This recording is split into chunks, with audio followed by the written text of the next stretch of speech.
What's going on, everybody? Good afternoon, and it's time to take us home. That's right, we are wrapping up the evaluations. We're just 2 days away from the draft now, and we've got a few more to get through here. We're going to do defensive stragglers. These are the guys that just kind of leaked through because maybe they weren't high profile when I was going through initially. Maybe I just missed them. Maybe we had a top 30 visit with them, and I decided I wanted to go ahead and look at them a little bit. But yeah, for one reason or another, I didn't talk about them the first time through, but now we're going to do them here. Got four guys, all defensive players. We're going to start with a guy we did use a top 30 visit on, Brandon Cleveland. This video is sponsored by Prize Picks. More on them in a moment. So Brandon Cleveland, NC State, nose tackle. He is 22 years old. At least I think he's a nose tackle. Most people seem to agree with that anyway. He is a little bit small for a nose, but about typical size for a defensive tackle in general. Arm length is not great, but it's not atrocious. He's not very athletic, which is not surprising because he's mostly a space eater. And yeah, we hold on one second here. Let me try to pick that up a little bit here. Okay, so big boards. We do have a couple that have him getting drafted around the 6th round or the 7th round. Aggregate puts him in the 7th. He's got 36 tackles in each of the last 2 seasons, so he puts up okay numbers for a nose. 7 tackles for loss. Did have a little bit of work pressuring the quarterback, but remember, PFF is very liberal with their pressure numbers. They give out pressures for anything. So not a bad college career, but not a standout one either. He's got a very wide body. He's very squat. He's very stout. He really spreads himself out a little bit. He does have really good shed skills. He's really good at shedding blockers. He's got that power in his arms that you need. And he's got some pop in his hands as well. He can really dislodge and knock back blockers with his hands. And it's very hard in general to move him off of his spot. When he roots down, it's hard to push him off of it. Now, he's not a very good athlete, and the length is probably going to diminish his ability to shed. So I don't know how much of his game from college will translate, possibly very little. He is a little undersized for a true nose, and he doesn't offer a lot as a pass rusher. Not that we're really surprised by that. He is a low ranked nose, but so not bad. He kind of strikes me as a guy that will struggle to handle the jump in competition. I went late 6th round. I think late 6th round would be okay here, kind of around the range of a Landon Robinson. Kind of feel the same way about these two guys. Next guy is going to be an edge rusher, another top 30 visit for the Seahawks, Keyshawn James-Newby of New Mexico. I believe they are the Lobos. 24, did not get invited to the combine. 6'1", 240 pounds that we know of, so he's very undersized, very short. No big boards had him going drafted. The aggregate has him around 300. The 1 year at New Mexico State that he had was pretty productive. 9 sacks, 15 tackles for loss, 74 pressures. So he lived in the backfield. We can at least say that. A lot of stuff in the backfield. We don't know how long his arms are, but at the very least, if you watch the tape, he's shedding blockers pretty well at New Mexico State. And the pressure rate just gets your attention. He has a quick get off at the snap, and there's no denying his effort. He's always giving maximum effort on the field. So Keyshawn James-Newby, there's some stuff here. There is some stuff, but is it the kind of stuff the Seahawks really want? Do you like sports? If you do, then the best way to make them even better and more exciting is using Prize Picks, where it always feels good to be right. Prize Picks makes daily fantasy simple. Just pick more or less on your favorite players' projections and build lineups with a few taps. Whatever sport you're into, Prize Picks gives you a fun way to stay locked in while you're watching. I've had a great time using Prize Picks so far. It makes this daily fantasy thing so easy and fun, and it even makes watching the games way more exciting.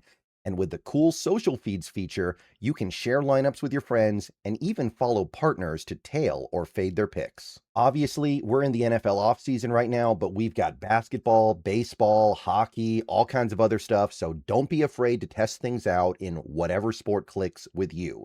You can even pick multiple sports in the same lineup and sweat everything at once. And don't forget about team picks, where you can pick winners, spreads, and totals on any major game.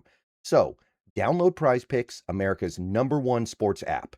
And don't forget, Code HMA, that is HMA, gives you $50 in lineups after you play your first $5 lineup.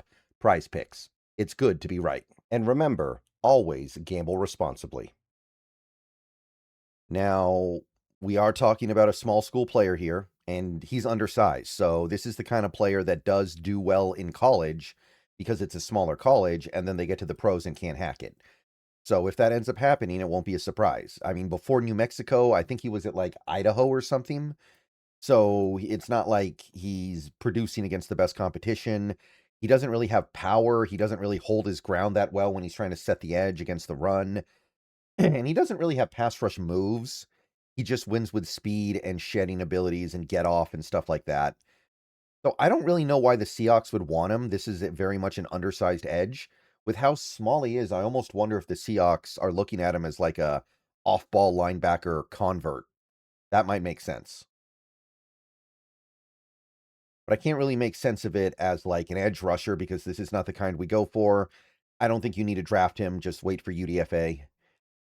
Eric Gentry's another off-ball linebacker here that I missed the first time through, the USC guy. This guy's worth talking about just because he's so bizarre. He's 23, 6 foot 7 inches, 99th percentile. So he's very tall, but he's also kind of lean. And not kind of lean, very lean. He's 221 pounds. He's one of the lightest linebackers of all time. He is very light. So you have a extremely tall but extremely lean linebacker with extremely long arms and very, very big hands. So he is a man of extremes. I don't know how this is going to work, guys.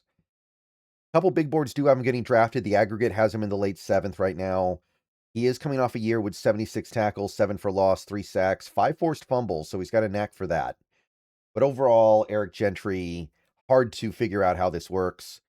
You almost never see this kind of stuff at the position, though, so it does grab your attention, right? The height and the length is crazy. And the knack for forcing turnovers, I think, is real. He's got the long arms. He's got the big hands. He uses them. He's also good at doing zone drops. He's somebody that can drop into coverage, and because of his long arms, he can get to passes that other players won't. And he's a pretty good blitzer as well. He's got pretty good timing and understanding of how to pace himself on blitzes. Now, once he gets into contact, he's done for because he's too tall. When he gets contacted, he definitely suffers because he can't win leverage. So the height is a problem there. He's going to have to add weight. There's no way this is going to work, especially at 6'7". He's just not a good run defender, and I don't know if there's a lot you can do about that. His movement skills in general are kind of choppy. He doesn't move smoothly. So this is going to be hard to make work. And I don't know what happens if it doesn't work. Do you move him to safety? No, I don't think so. Do you move him to edge? No. I don't know where else this works. So 6th round, I guess, just because this is unique, but I don't have super high hopes. It's just kind of like a novelty. Like you're getting something that, if it works, is going to work on a level that no other player in the league does, I guess. And finally, this is another top 30 guy for the Seahawks, Andre Fuller of Toledo, cornerback. Couldn't find his age. I actually wrote this eval a while ago, but decided to save it for now. Until now, rather. Not a big fan overall. He's got decent size. He's got workable size. He's got okay arm length. It's not good, but it's not terrible. He tested mixed. Not great. You'd like to see at least a little bit better here. Although I guess it is worth pointing out that he's got a pretty decent size advantage. So the speed is not the end of the world. PFF has him getting drafted. The aggregate has him just inside the 7th. He only had 1 year of real reps in college at Toledo. So 50 tackles, 11 passes defense. Pretty good numbers. The coverage numbers are good, but it is Toledo. The main thing with Fuller is that he's good in press and he's very disruptive. So he's a physical player. He's a physical cornerback. He's strong. And some people think he may even end up at safety, but everything he does is all about getting physical and pushing receivers around. He loves to stick his hand in there at the last minute at the catch point. He loves to play press. The problem is, once you take him out of that role, he's not as effective. You take him out of press, he's not as good. He doesn't move very well, so man coverage is going to be tough. He's not really a good tackler right now, although I think that can get better. It's not like he's unwilling. He's a physical player. He's just technically unsound. He doesn't have a lot of speed, although the speed's not terrible. And sometimes it feels like he doesn't intercept passes he should be intercepting because he doesn't get his head around fast enough. So I just don't see much here as a corner. Maybe I see something as a safety. I'd go 7th round pick. I don't know. I wasn't big into this. To me, he just seems like a press guy and not much else. Okay, so that's it. Yeah, we are at the end of my document, people. So let me know what you guys think about this crew. I will see you guys maybe later today, but probably going to just wait until tomorrow. Everyone have a good rest of your day. Go Hawks. We are almost there. We are at the end of the journey. So let's just take it home and get to the draft.